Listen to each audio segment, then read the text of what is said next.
Hallelujah, praise the Lord. Arga Jesu, देव मोग आनी उजवाड. जेजू उजवाड, ब्रदर मानुएल मिनिस्ट्री. तर मनशाच्या जिवितांत देवाची गरज, मनशाक देवाची गरज पडटा. तर हो देव आमकां कसो मेळटलो? तर मनशाक एक देवान काळीज दिल्लें आसा आनी ह्या काळजान देवान सगळें बरें दवरूंक लायलां. पूण मनीस बरें तें दवरिना, पूण वायट तें दवरता. वायट म्हणजे कितें काय तें?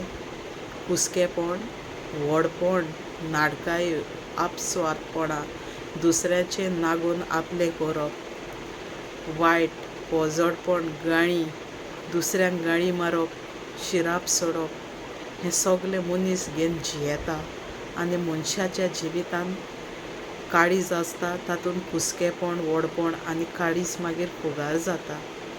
तेन्ना मनशाच्या जिवितांत देवाची उपस्थिती आसना. देव म्हटलेलो मनशाक कितलोय सोदलो जाल्यार मेळना, कित्याक असलें वायट घेवन मनीस जियेता.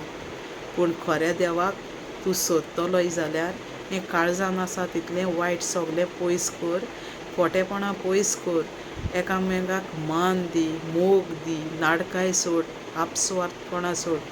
जें कितें तूं वायट करता, पोजडपण, मेडेपण, सगळें सोडून तूं भोगसणें माग आदल्या पातकाचें.